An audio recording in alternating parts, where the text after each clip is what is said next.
চাপালের নয়নের জলে যখন শ্রীবাসের চরণ দুটি ধৌত হয়ে যাচ্ছে, শ্রীবাস বলে, ওরে চাপালে রে, তোর নয়ন জলে আমার চরণ ধৌত হয়ে গেল, তোর সমস্ত অপরাধ থেকে তুই মুক্তি পেয়ে গেলি, অমন করে আমার চরণে পড়ে কাঁদিস না রে, তোর স্থান যে আমার চরণে নয়, তোর স্থান যে আমার হৃদয়ে, কেন আর দূরে দাঁড়ায় কাঁদছি। ভক্ত রে একবারে আয় ভক্ত,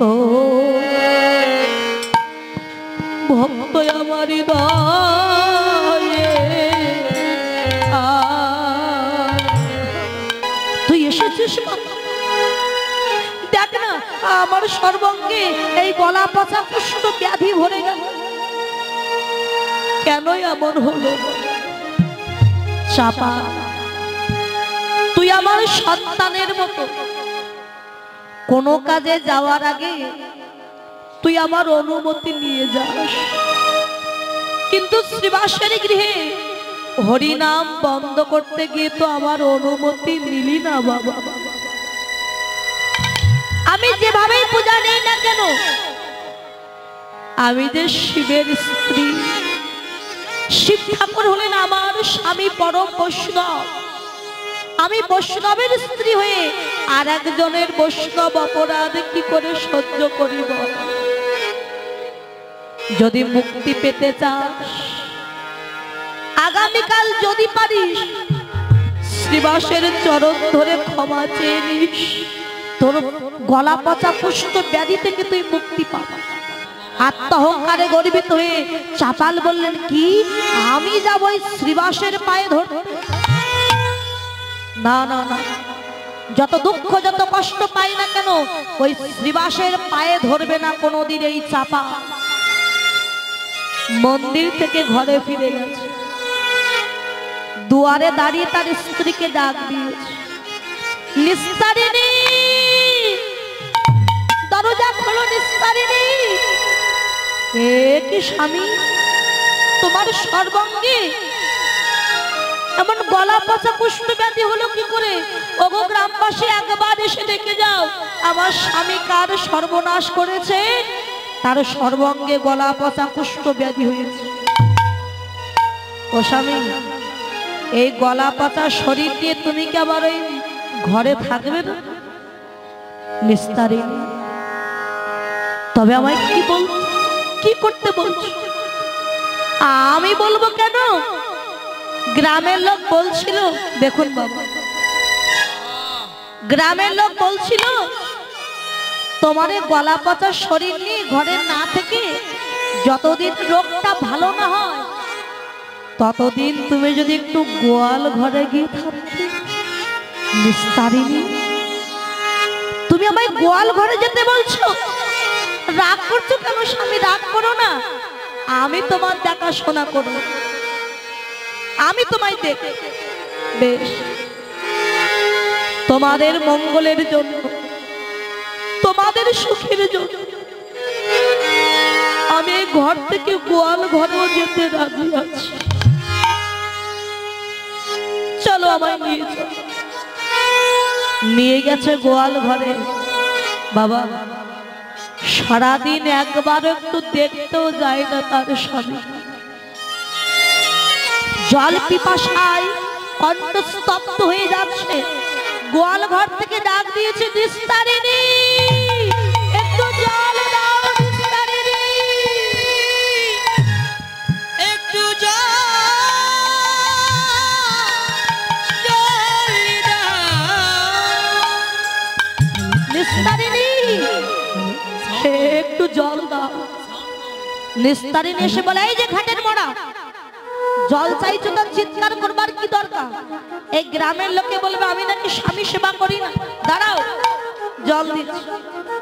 ওমা, গলা পচা কুষ্ঠ ব্যাধি হয়েছে স্বামী, এখন যদি রূপোর গ্লাসে জল দেই ওই গ্লাসটার ব্যবহার করতে পারবো না। তাই নারকলের মালায় করে জল, নারকলের মালায় করে জল নিয়ে সম্মুখে রেখে দিয়ে। নারকলের মালা কখনো মাটিতে বসে? নারকলের মালা তেজল মাটিতে রাখিল, নারকলের মালা তেজল মাটিতে রাখিল, নারকলের মালা তেজল মাটিতে রাখিল। মালা গড়াইয়া জল পড়িয়া যে, আরে মালা গড়ায় জল পড়িয়া যে গেল, মালা গড়ায় জল পড়িয়া যে গেল। যেই না মাটিতে রেখেছে মালা গড়িয়ে জল সব পড়ে গেল, আর জল পান করা হল। জল পিপাসায় অচেতন হয়ে গেল চাপা। নিস্তারিণী ঘর থেকে দেখছে কিরে, অন্যদিন কেমন ষাঁড়ের মতো চিৎকার করে, আজকে তো আর কোনো চিৎকার করছে না, তাহলে কি মরেই গেল না? যা গল্পে লেখা চুকেছে আমি একটু গিয়ে দেখি তো, ওই তো লম্বা হয়ে পড়ে আছে গোয়াল ঘরে, তাহলে বুঝি মরেই গেছে। আমি বরং রাতারাতি কালিয়া ডোম আর হরিয়া ডোমকে নিয়ে সেই মরাটা পরিষ্কার করব। বাবা সে তো মরেনি বাবা, শুধু অচেতন হয়ে পড়ে আছে। এই কালিয়া হরিয়া, মা ঠাকুরন আমাদের ডাকছে। এই কালিয়া আলিকা, আমার গোয়াল ঘরে একটা পড়েছে, একটু পরিষ্কার করবি আয় তো। মা ঠাকুরন গোয়াল ঘরে তো গরু মরে, আমরা গরু কি পরিষ্কার করবো? ওরে গরু না, তাহলে কি করে বলি? স্বামী মানে তো ভর্তা, আর ভর্তা মানে যিনি ভরণ পোষণ করে, তা ভরণ পোষণ করতে গেলে কাজ করতে হবে। এই আমার বাড়িতে যে কাজ করতো সেই কাজের লোকটা মরে গেছে। মা ঠাকুরন আপনার বাড়ির চাকর? চাকর নয়, একজন মরেছে, তোর পোড়াতে হবে এদিকে। বাবা রাতারাতি খাটিয়ার সাথে বেঁধে চাপালকে নিয়ে গেছে শ্মশানে পোড়ানোর জন্য, কিন্তু সে তো মরেনি বাবা। চাপালের জন্য চিতা সাজাচ্ছে, আর গঙ্গার মৃদুমন্দ বাতাস সঙ্গে লেগে অচৈতন্য চাপালের দেহে প্রাণ ফিরে এসেছে। চৈতন্য পেয়ে দেখছে, এ কি, এ আমি কোথা? এ তো আমার বাড়ি নয়, আশেপাশে কাউকে দেখছি না, এ কোথা? হঠাৎ দেখছে ওই যে কালিয়া ডোম আর হরিয়া ডোম ডাক দিয়েছে, কালিয়া ও হরিয়া এদিকে আয় ভাব। ও কালিয়া, ওই যা মরাটা উঠে বসছে, ভূত হয়ে গেছে, পালা পালা পালা। কালিয়া এদিকে আয় ভাব। আমি মরি নাই, মরি নাই, আমি মরি নাই, মরি নাই, আমি মরি নাই, মরি নাই। ওরে সোনের কালুয়া ভাই, আমি মরি নাই, মরি নাই। সোনরে কালুয়া ভাই, আমি মরি নাই, মরি নাই। ওরে সোনরে কালুয়া ভাই, আমি মরি নাই, মরি নাই। আমি মরিনি, আমি এখনো বেঁচে আছি। এই গলাটা কেমন চেনা চেনা মনে হচ্ছে না? চল তো গিয়ে দেখি। এই যে আমাদের চাপাল বাবা ঠাকুর, তোরা আমায় এখানে কেন এনেছিস? না আমরা আনবো কেন? তোমার স্ত্রী তো বললো গোয়াল ঘরে কে চাকর মরে গেছে, পোড়াতে হবে। কি চাকর বলেছে? যে সংসারের জন্য সারা জীবন কুকুরের মতো পরিশ্রম করলাম, নিজে অসুস্থ হয়ে পড়লাম ঘরে, সেই সংসারে যখন আমায় চাকর বলে মেরেই ফেলল, আমি আর ঘরে ফিরে যাব? কালিয়া তোরা আমায় ভালোবাসিস, যদি ভালোবেসে থাকিস ওই গঙ্গার ঘাটে আমার জন্য একটা ঘর বেঁধে দিবি। আমি যতদিন বাঁচব এই গঙ্গার ঘাটে বসে আমার নিতাই গৌরের চরণ ভজন করব।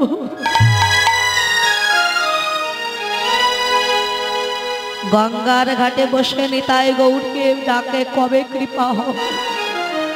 একদিন দেখছে নিতাই গৌর হরিনাম গাইতে গাইতে সেই পথ দিয়ে আসছে। ওই তো নিতাই গৌর আসছে, এবার বুঝে আমায় কৃপা করবে। ছুটে গিয়ে আছাড় খেয়ে পড়েছে নিতাই গৌরের চরণে।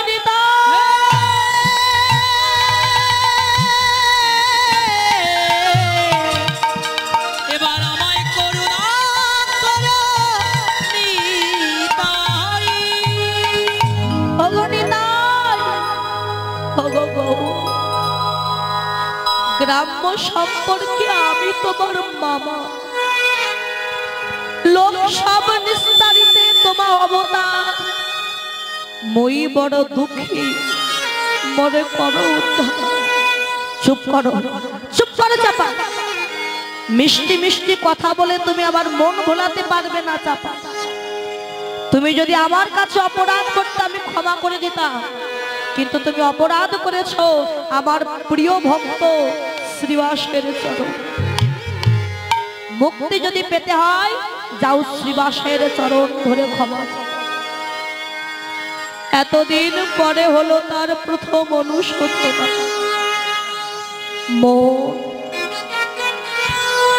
সেদিনই যদি শ্রীবাসের চরণ ধরতাম, এত দুঃখ এত কষ্ট আমার পেতে হতো। কোথায় কোথায় শ্রীবাস? ছুটতে ছুটতে গিয়ে দেখে ভক্তদের নিয়ে হরিনাম সংকীর্তন গাইছে। ছুটে গিয়ে আছাড় খেয়ে পড়েছে শ্রীবাসের চরণে। শ্রীবাস, আমায় ক্ষমা করে দাও, আমি যে অপরাধ করেছি তোমার চরণে। চাপালের নয়নের জলে যখন শ্রীবাসের চরণ দুটি ধৌত হয়ে যাচ্ছে, শ্রীবাস বলে, ওরে চাপালে রে, তোর নয়ন জলে আমার চরণ ধৌত হয়ে গেল, তোর সমস্ত অপরাধ থেকে তুই মুক্তি পেয়ে গেলি। অমন করে আমার চরণে পড়ে কাঁদিস না রে, তোর স্থান যে আমার চরণে নয়, তোর স্থান যে আমার হৃদয়ে। কেন আর দূরে দাঁড়ায় কাঁদছি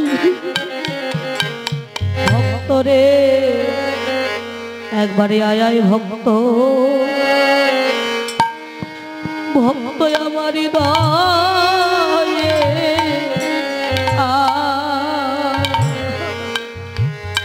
একবার আয়া ভক্ত আমার, আহা হরিবল, আমার হৃদয়ে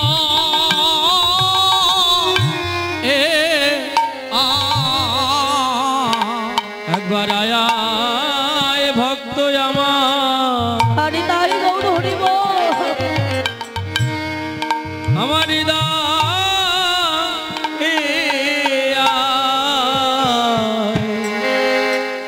একবার আয়া ভক্ত,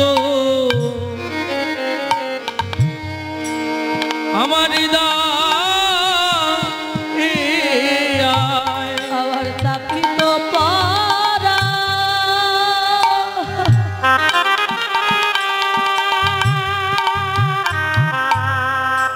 আমার তাপিত পারা,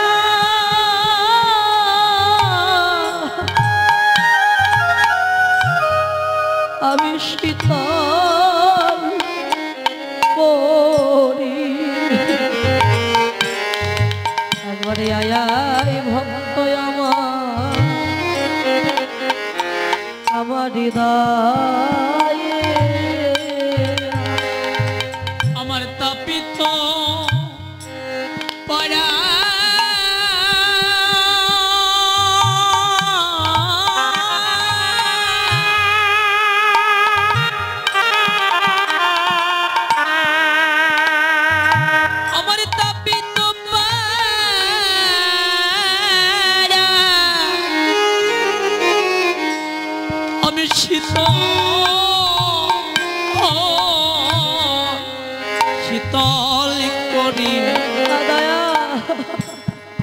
একবার আয়া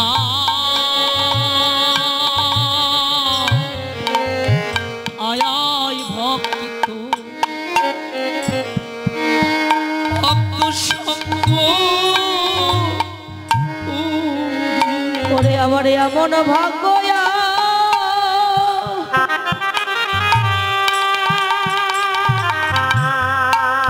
আমার এমন ভাগ্য আর হয় কি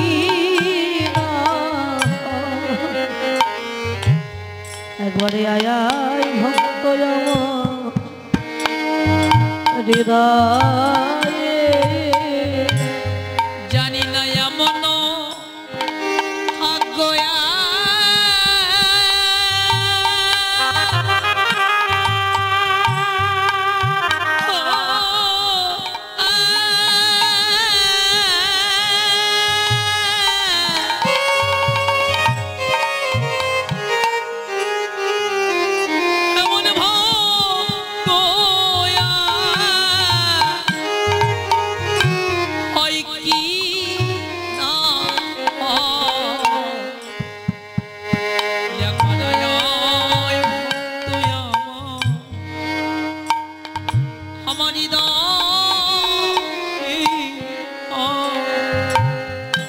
ওরে আমি যে বহু জনমে অপরাধী আমি যে বহু জনমে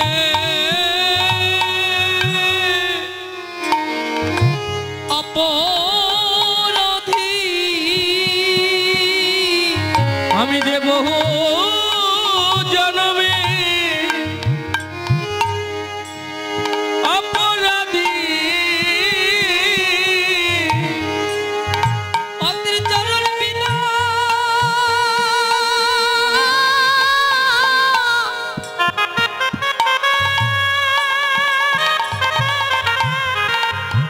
চরণ বিনা আমার নাই যে গতি ওই যে বহু জনমে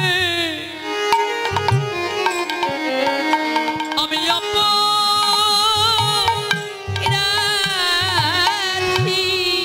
আমায় যেন চরণ ছাড়া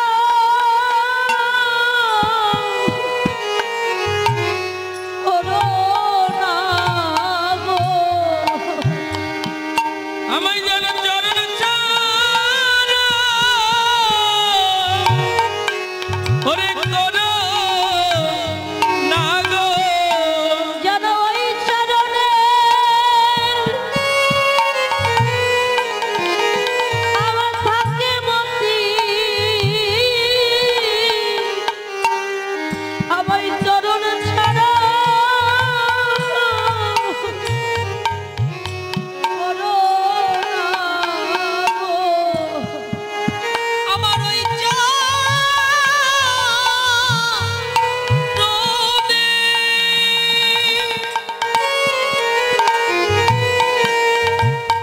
আমার থাকে মতি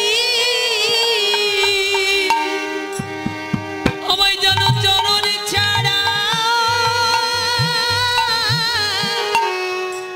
আমায় করো হরে। শ্রীবাস চাপালকে বলে চাপা আয় ভক্ত আমার হৃদয়। বুকে জড়িয়ে ধরে বলে চাপা একবার বলতো হরিব হরিব।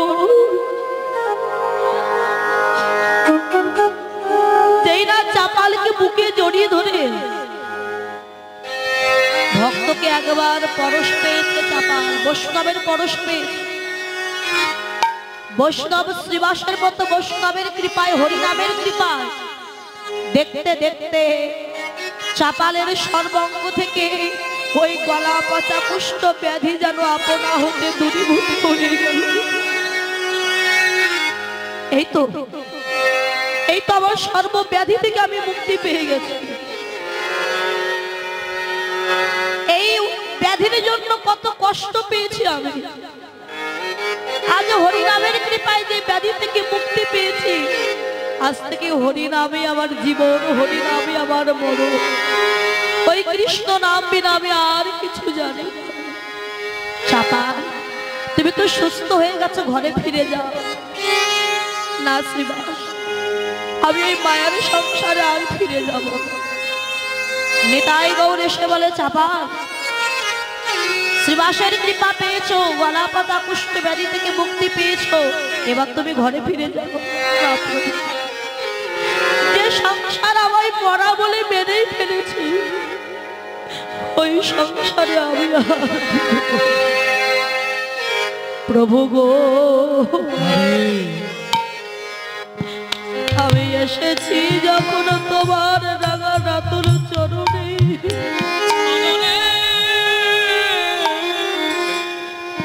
তোমার ওই চরণে আমায় আশ্রয় দাও দয়া। আমি কাঙাল বলে যেন তোমার চরণ ছাড়া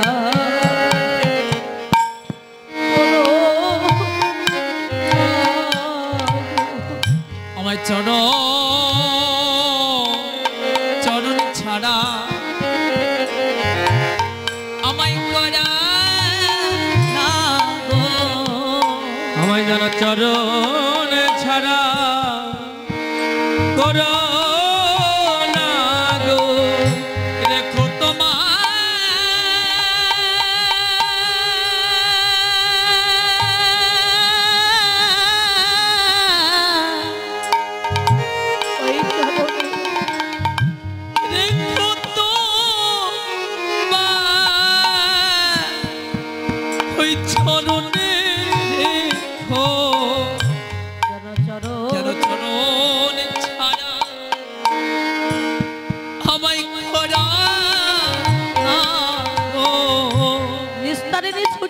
স্বামী, আমায় তুমি ক্ষমা করে দাও স্বামী, আমি যে অন্যায় করেছি। না নিস্তারিণী, আমি তোমায় আর গ্রহণ করব না। আমি অসুস্থ ছিলাম বলে তুমি আমায় ঘর থেকে তাড়িয়ে দিয়েছ, আমি তোমায় গ্রহণ করব। মহাপ্রভু বললেন, চাপা তুমি নিস্তারিণীকে ক্ষমা করে দাও। না প্রভু, আমিও কি ক্ষমা করব না? আমি অসুস্থ ছিলাম বলে আমায় ঘর থেকে তাড়িয়ে দিয়েছি, আমিও কি ক্ষমা করব? চাপা, ওই নিস্তারিণী তোমাকে যদি ঘর থেকে বাহির করে না দিত, তুমি কি কোনোদিন এই ভজন পথে আসতে পারতে? ওই নিস্তারিণী হলো তোমার সংসার জীবনের গুরু, যে তোমায় সকাল সকাল ভজন পথে পাঠিয়ে দিত। নিস্তারিণীকে গ্রহণ প্রভু। তবে একটা কথা দাও প্রভু, তোমার চরণ ছাড়া করবে না। বেশ, আমার চরণে তোমায় আশ্রয় দিলাম। শোনো চাপা, যে মুখে করিলে তুমি বৈষ্ণব নিন্দ, আজ থেকে সেই মুখে করিবে তুমি বৈষ্ণব বন্দ। আজ থেকে তোমার নাম দিলাম দেবকী নন্দন দাস।